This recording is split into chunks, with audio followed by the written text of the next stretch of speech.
Huw Edwards became known as one of the most trusted faces of the BBC, having worked for the corporation since 1984 when he first joined as a trainee. Since then has worked his way up to present the news at 10 and has been drafted in to cover the most important stories and breaking news over the years, including announcing that Queen Elizabeth II had died in 2022. He has been front and center of some of the biggest tales and most recently was tasked with providing commentary outside Westminster Abbey for King Charles' coronation. Speaking of the momentous occasion, Huw said, "People will be relying on the BBC for coverage of what promises to be a memorable weekend." But where did it all start for the star? Born in Bridgend, South Wales, Huw's Welsh-speaking family then moved to Llangennec when he was 4 years old and he went on to attend Llanelli Boys' Grammar School, before heading off to study at a French at University College in Cardiff. He graduated with a first-class degree in 1983, and went on to do work experience at a radio station in Swansea. The following year he started with BBC as a trainee reporter, a role which would change his life forever. In 1986 he became a parliamentary correspondent for BBC Wales and remained in the position until 1999 when he took over as the host of the BBC 6 o'clock news. During this time the evening news bulletin became the most watched programme in Britain.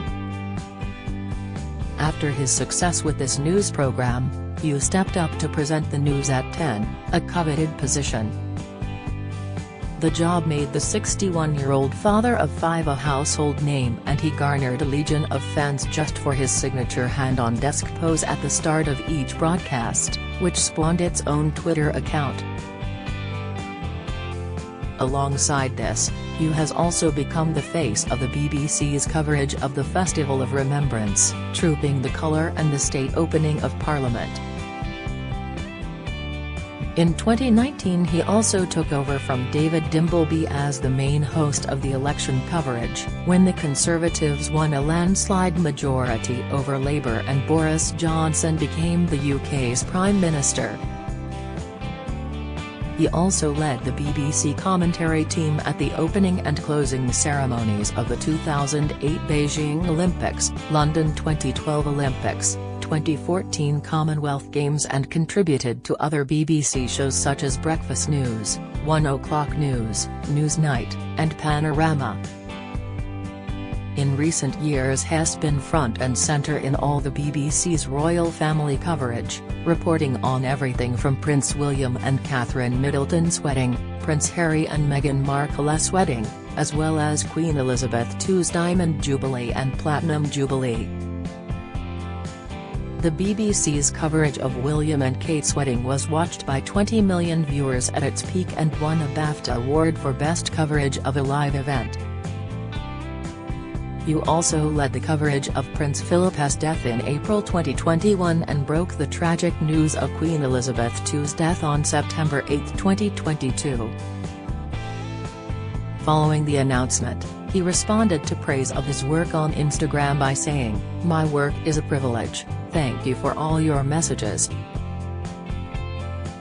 Most recently he led the coverage of King Charles I's coronation in May 2023, playing a vital role during the historic events, commentating on the lead-up to the ceremony at Westminster Abbey, the coronation itself and then the royal family's balcony appearance. Huw was thankful for the support, but did later admit to seeing a part of the ceremony he wasn't meant to. The most sacred part of the ceremony saw King Charles being anointed and this tradition is hidden from public view, with special screens being put up around the monarch to hide the moment from the public's view. However, according to the Mail, Huw confessed that he could clearly see what was going on. "I was up in the triforium, overlooking the nave. Even though I averted my eyes, you could see what was going on," he said. "I looked away. I thought, "If anyone sees me looking, I am dead." Despite these recent career highs, Huw previously admitted has been considering a future away from the BBC. After his milestone 60th birthday back in 2021, he told BBC Radio Cymru that he was looking ahead to what he might want to do next. He said, "A time comes when you're bound to reassess what's in front of you. Now that a big milestone is here, which is 60 years old, it's natural for a man to think, am I going to continue in this job for another 5 years, or do I want to do something different?" He added, "The nightly news business, after 20 years, that can be taxing, even though I still enjoy the job. But I don't think he'll be doing that for long. Because I believe that, in the first place, I think it's fair for the viewers to get a change. Secondly, I have co-workers who are very talented, it's time to give them a chance too." Huw went on to claim that regardless of that, he wouldn't be disappearing from the 10 o'clock news anytime soon, as he was still enjoying himself.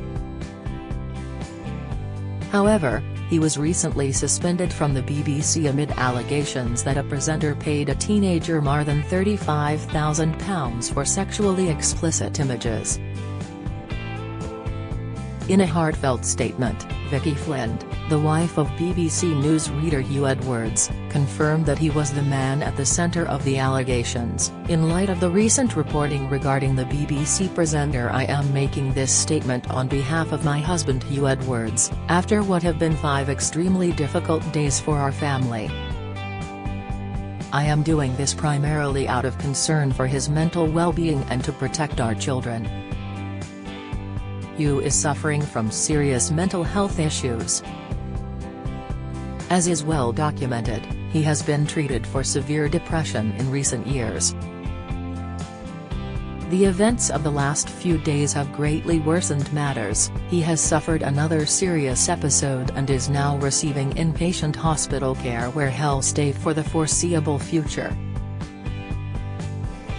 Once well enough to do so, he intends to respond to the stories that have been published."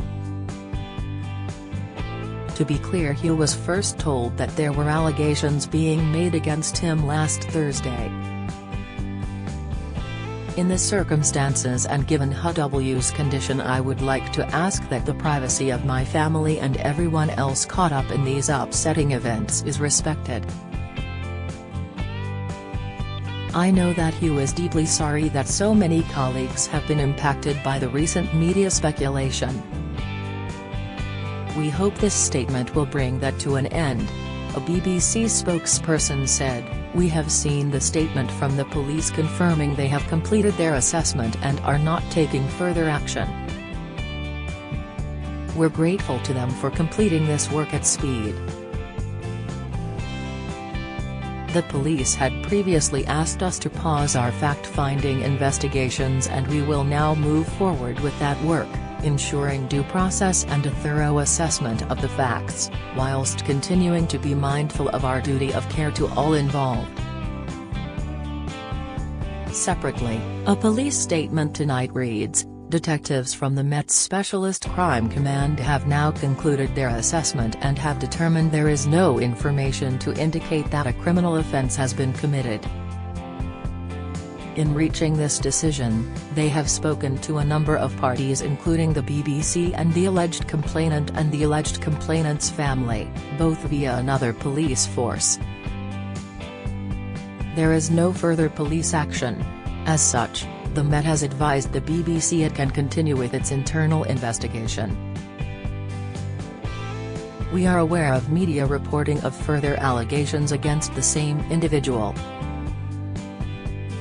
No specific details or information about these allegations have been passed to us, and therefore there is no police action at this time. Should evidence of criminality or safeguarding issues be identified at any point, we would expect matters to be referred to the relevant police force."